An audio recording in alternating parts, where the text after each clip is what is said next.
नमस्कार,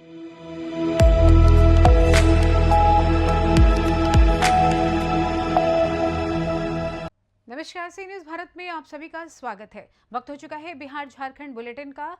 बिहार झारखंड बुलेटिन में बात करेंगे बालूमाथ की, जहां विधानसभा चुनाव 2024 को लेकर जिला निर्वाचन पदाधिकारी सह उपायुक्त उत्कर्ष गुप्ता ने निर्देश दिए। चुनाव को लेकर बीडीओ ने सेक्टर पदाधिकारियों के साथ समीक्षा बैठक भी की। देखिए पूरी रिपोर्ट। बालूमाथ में विधानसभा चुनाव 2024 को लेकर जिला निर्वाचन पदाधिकारी सह उपायुक्त उत्कर्ष गुप्ता के निर्देश पर प्रखंड कार्यालय स्थित कक्ष में चुनाव कार्य में लगे सेक्टर पदाधिकारियों की बैठक बालूमाथ बीडीओ सह सहायक निर्वाचन निबंधक पदाधिकारी सेमा उरांव की अध्यक्षता में आयोजित की गई। बैठक में मुख्य रूप से अंचल अधिकारी विजय कुमार, बीपीओ मुजफ्फर कमाल, आशीष केसरी, विनय कुमार, वकील उरांव, वीरेंद्र टोप्पो, अनिल कुमार समेत विभिन्न सेक्टर में प्रतिनियुक्त सेक्टर मजिस्ट्रेट व अन्य कर्मी मौजूद थे। विधानसभा आम चुनाव 2024 के आलोक में आज बालूमाथ क्षेत्र के जितने भी सेक्टर पदाधिकारी थे उनसे समीक्षा बैठक की गई और इस चुनाव में सेक्टर मजिस्ट्रेट की क्या रोल है उसके बारे में पूछा जा रहा था। कहाँ कमी है, कहाँ कमी है, कहीं किसी प्रकार का कोई दिक्कत हो, इसके संदर्भ में लोगों से जानकारी दी गई। बालूमाथ से सी न्यूज़ संवाददाता मोहम्मद अरबाज की रिपोर्ट। आगे बात होगी बालूमाथ की, जहां पुलिस अनुमंडल क्षेत्र अंतर्गत बरियातू में एक युवक को कुछ लोगों के द्वारा केमिकल से जलाने का प्रयास किया गया। युवक को गंभीर अवस्था में अस्पताल में भर्ती किया गया है। देखिए पूरा मामला।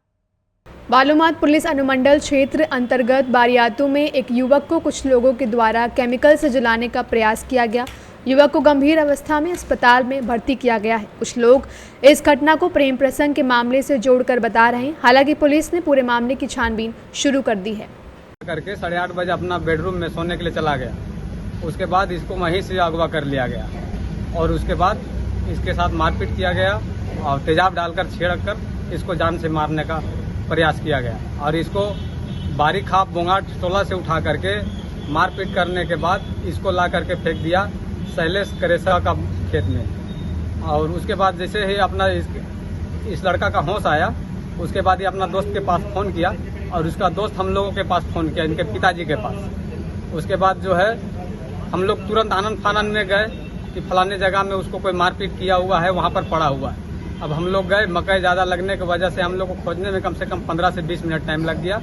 उसके बाद मक्का का खेत से इसको हम लोग फिर इसको उठाए और उसके बाद फिर तुरंत आनंद फानन में इसको बालूमाथ लाए। इसी दरमियान हम लोग थाना तक इसको सूचित कर दिए थे। बालूमाथ से सी न्यूज़ संवाददाता मोहम्मद अरबाज की रिपोर्ट। बिहार के वाल्मीकि टाइगर रिजर्व के मंगुराहा रेंज में सैलानियों के लिए जंगल सफारी की शुरुआत हुई। जंगल विभाग के अधिकारियों के द्वारा विधिवत उद्घाटन किया गया। देखिए पूरी खबर विस्तार से।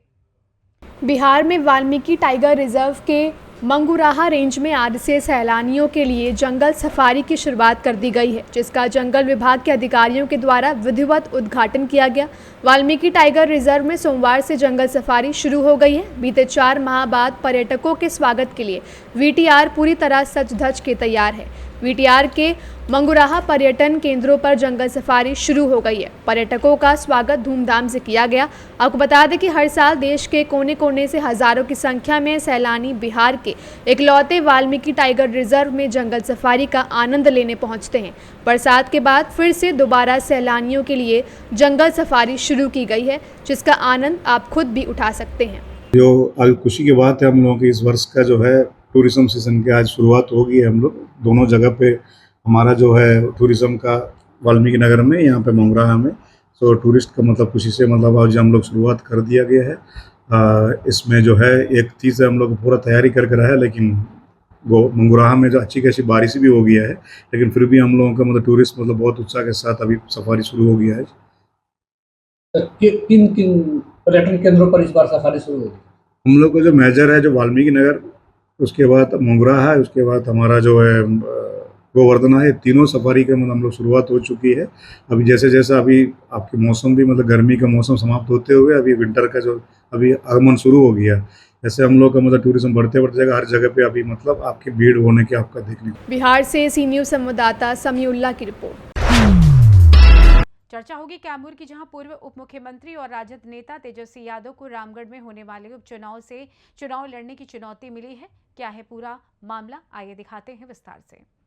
कैमूर में प्रशांत किशोर ने आरजेडी को दी खुली चुनौती। बोले रामगढ़ में जगदानंद सिंह के बेटे तीसरे या चौथे स्थान पर रहेंगे।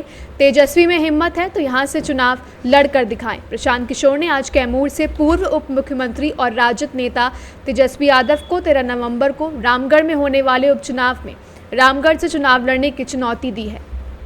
बहुत लोग कहता है कि हमको चुनाव की समझ है, देश दुनिया से लोग आते हैं पूछने कि चुनाव कौन जीतेगा, रामगढ़ कौन जीतेगा, कौन हारेगा, इस पर टिप्पणी नहीं करेंगे।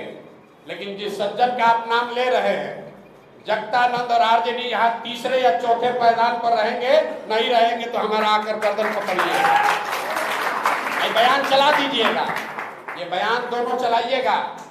प्रशांत किशोर ने कहा कि तुम जीतने की बात छोड़ो, दूसरे नंबर पर आकर दिखा दो, मैं मान लूंगा कि रामगढ़ की जनता में तुम्हारी पकड़ है। हमको क्या लड़ा रहे, हमको क्या लड़ा रहे, और रामगढ़ में किसको लड़ा रहा है तो बुलाओ अपने नेता को, तेजस्वी यादव को। तो समीम भाई ने कहा है पहले कि बुलाइए तेजस्वी यादव के यहाँ लड़ाने, और हम यहाँ लड़ जाते हैं और देखिए कौन जीतता।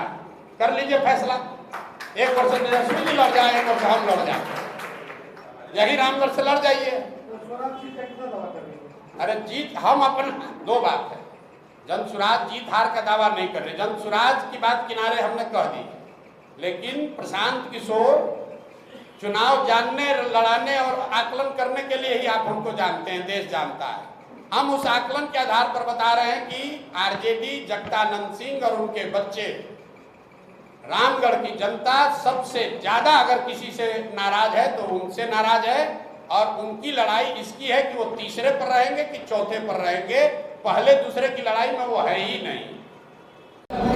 जो लोग ये कह रहे हैं तो उनसे पूछिएगा कि उनके दल के जो आका हैं वो इसी इंटरटेनमेंट के साधन का इस्तेमाल करके इसी बिहार के लड़के से सलाह लेकर वहां पहुंचे हैं, न तो नैया पार नहीं लगने वाली थी, ना भाजपा का ना नीतीश का।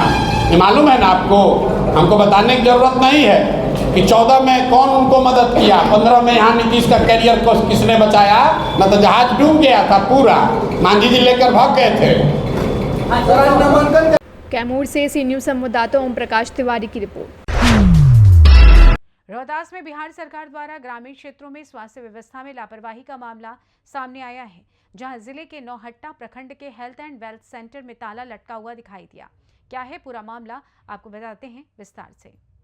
रोहतास में बिहार सरकार एक तरफ पूरी तरह से ग्रामीण क्षेत्रों में स्वास्थ्य व्यवस्था करने में जुटी हुई है, तो वहीं रोहतास जिले के नौहट्टा प्रखंड के ग्रामीण क्षेत्र में health and wealth centre Jayantpur में ताला लटका हुआ दिखाई दे रहा है। इससे स्वास्थ्य विभाग के द्वारा ग्रामीण क्षेत्रों में रखे गए डॉक्टरों तथा एएनएम की लापरवाही सामने दिखाई दे रही है, जबकि शाम 4 बजे तक खोलने का सरकार के द्वारा गाइडलाइन जारी किया गया है। रोहतास से सी न्यूज़ संवाददाता पंकज कुमार की रिपोर्ट। फिलहाल बिहार झारखंड बुलेटिन में बस इतना ही। देश दुनिया की तमाम खबरों को जानने के लिए आप देखते रहिए सी न्यूज़ भारत। हर खबर आपके साथ, आपके हाथ।